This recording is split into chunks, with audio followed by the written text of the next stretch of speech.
नमस्कार मित्रों, हमारे यात्रा चैनल में आपका एक बार फिर से स्वागत है। आज हम आपको भगवान श्री राम की जन्मभूमि अयोध्या ले चल रहे हैं, जहां हम आपको वहां के विभिन्न स्थानों का दर्शन कराएंगे और आपको अयोध्या की सैर कराएंगे। श्री पावन अयोध्या धाम भारत के विभिन्न कोनों से यातायात के हर तरह के साधनों से जुड़ा हुआ है। आप यहाँ ट्रेन, बस, टैक्सी, हवाई जहाज़ किसी भी माध्यम से अयोध्या तक पहुँच सकते हैं। अभी हाल ही में अयोध्या में श्री वाल्मीकि एयरपोर्ट भी बनाया गया है, जिससे आप देश के किसी भी कोने से आसानी से अयोध्या धाम तक पहुंच सकते हैं।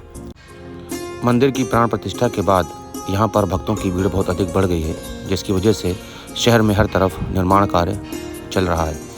इसकी वजह से शहर में काफ़ी जाम लग जाता है।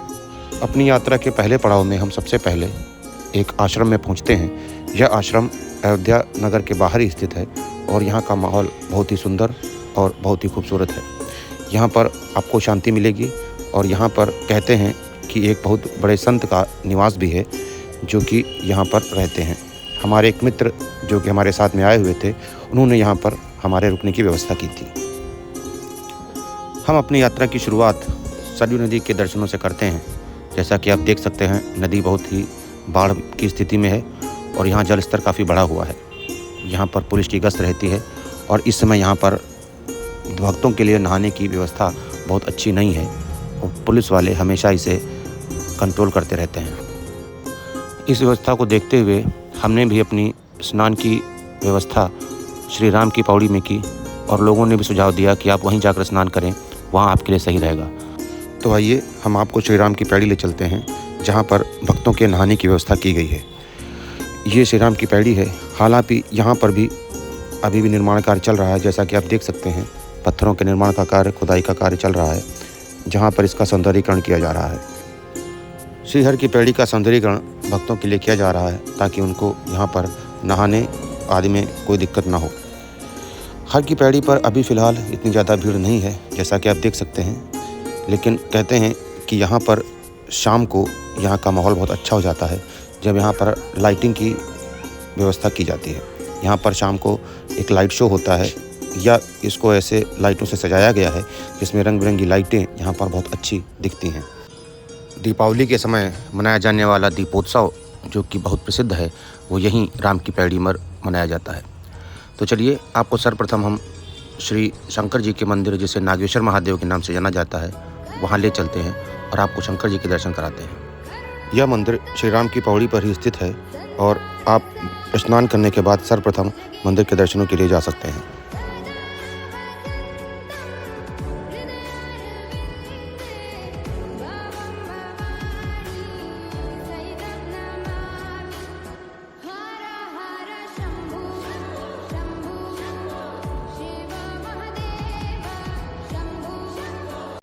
नागेश्वर महादेव के दर्शनों के पश्चात हम आपको श्री राम मंदिर ले चल रहे हैं, जहां पर हम भगवान श्री राम के दर्शनों करेंगे।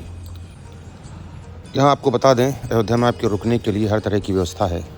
धर्मशालाएं, होटल सब आपको मिल जाएंगे और यातायात के साधन भी यहाँ पर हैं, जिससे कि आप पूरे अयोध्या में कहीं भी भ्रमण कर सकते हैं। हालांकि कभी कभी आपको जाम का सामना करना पड़ सकता है। होटलों की व्यवस्था यहाँ पर इस प्रकार से है कि आपको 500 रुपये की धर्मशाला से लेकर फिर आगे आपकी जितनी इच्छा हो उतने तक होटल आपको यहाँ पर मिल सकता है। तो आइए, सबसे पहले हम आपको हनुमानगढ़ी चलते हैं, जहाँ पर हम हनुमान जी के दर्शन करेंगे और उसके पश्चात हम आपको श्री राम जी के मंदिर ले चलेंगे। हनुमानगढ़ी पहुंचकर हमने देखा, यहाँ पर भक्तों की भीड़ बहुत ज़्यादा है। जैसा कि आप देख सकते हैं, यहाँ भक्तों की लंबी लंबी कतारें लगी हुई हैं और यहाँ पर भीड़ कुछ इस तरह से हावी है कि यहाँ पर पैर रखने की जगह नहीं है। हालांकि सुरक्षा व्यवस्था के काफ़ी इंतजाम किए गए हैं, परंतु लाइन काफ़ी लंबी होने के कारण हमारी हिम्मत नहीं हुई कि हम इसमें दर्शनों के लिए जाएं, क्योंकि समय का भी अभाव था और भीड़ भी बहुत ज़्यादा थी। इसलिए हमने श्री हनुमान जी को बाहर से ही प्रणाम किया और उनसे एक बार माफ़ी मांगी और फिर श्री राम मंदिर की तरफ चले। श्री राम मंदिर के दर्शनों में आपके लिए काफ़ी अच्छी व्यवस्था है। यहाँ पर लॉकर रूम है और आपको सामान रखने की भी व्यवस्था की गई है। हालाँकि आपको कैमरा इत्यादि अलाउ नहीं है, लेकिन आप अपनी सुविधा के अनुसार इसको वहाँ तक ले जा सकते हैं जहाँ तक आपको इसकी परमिशन है।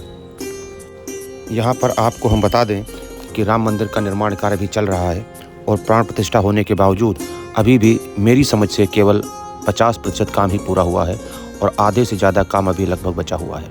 यहाँ पर अगर आप धूप में फंस जाते हैं तो आपको धूप का भी सामना करना पड़ सकता है, क्योंकि जगह जगह टेंट लगाकर भक्तों के लिए कतार की व्यवस्था की गई है। सुगम दर्शन पास जो कि आपको ऑनलाइन मिलता है, जिसका वीडियो हमारे लिंक पे आपको मिल जाएगा, उस पास से आपको दर्शन करने में लगभग 2 से ढाई घंटे का समय लगेगा। लेकिन अगर आप साधारण दर्शन करते हैं तो आपको 3 से 4 घंटे लग सकते हैं। और बहुत कुछ आप समय पर डिपेंड करता है कि आप किस समय वहाँ पर पहुँचते हैं।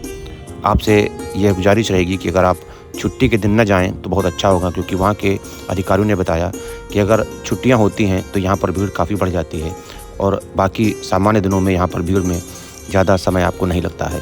1 से 1.5 घंटे में दर्शन हो जाते हैं, लेकिन अगर भीड़ हो तो 4 से 6 घंटे भी लग सकते हैं। तो मित्रों, इसके आगे हमें कैमरा ले जाने की इजाज़त नहीं है, तो हम आपको इसके आगे का हाल नहीं बता पाएंगे और हम दर्शनों के बाद आपसे मिलते हैं। श्री राम मंदिर दर्शन करने के बाद आप अयोध्या में शहर का भ्रमण कर सकते हैं, जिसमें लता मंगेशकर चौक भी है। ये एक वहाँ का प्रमुख आकर्षण है जिसको आप देख सकते हैं। यह बहुत ही सुंदर तरीके से बनाया गया है और इसके ठीक सामने धर्मपथ या जिसे रामायण पथ भी कुछ लोग कहते हैं, यहाँ पर आप आराम से विचरण कर सकते हैं और प्रकृति का आनंद ले सकते हैं। सड़क के दोनों तरफ रामायण की कथाओं के तरह तरह के चित्र बनाए गए हैं, जिसकी वजह से इसे रामायण पथ कहा जाता है। और ठीक उसके बगल में एक अयोध्या हाट है, जहाँ पर आप खरीदारी इत्यादि कर सकते हैं। हालांकि ये डिपेंड करता है कि आप किस समय वहाँ पहुँचे हैं और वहाँ का समय क्या है। इसके अलावा इसके आसपास कुछ आकर्षण जैसे रामायण पार्क, कथा पार्क, रामायण कथा पार्क इत्यादि वहाँ पर हैं, जो भी आप विज़िट कर सकते हैं या वहाँ पर जा सकते हैं। इस पथ के दोनों तरफ रामायण के विभिन्न दृश्यों को दर्शाया गया है, जिन्हें आप चलते हुए देख सकते हैं और कथा का आनंद भी ले सकते हैं। इस माहौल को बहुत अच्छी तरीके से बनाया गया है और यहाँ पर कहते हैं कि रात्रि का नज़ारा बहुत अच्छा होता है। हालांकि समय के अभाव के कारण हम रात में यहाँ रुक नहीं पाए, लेकिन हमारी कोशिश रहेगी एक बार आपको अवश्य अयोध्या में रात्रि दर्शन कराएंगे, जिससे कि आपको यहाँ के नए तरह की विचारों की अनुभूति हो सके। तो मित्रों, यहाँ हमारी अयोध्या की यात्रा पूर्ण होती है। हालांकि हम अयोध्या के कुछ स्थानों पर नहीं पहुँच पाए समय के अभाव के कारण, लेकिन हम आपको ये विश्वास दिलाते हैं कि एक बार फिर हम आपको अयोध्या लेकर आएंगे और इस बार हम आपको श्री राम की पौड़ी के दर्शन कराएंगे और वहाँ का रात्रिकालीन जो आकर्षण, वहाँ की लाइटिंग है, आपको अवश्य दिखाएंगे। और इस बार जो हम हनुमान गढ़ी के दर्शन नहीं कर पाए, अगली बार आपको हनुमान गढ़ी के दर्शन भी करवाएंगे।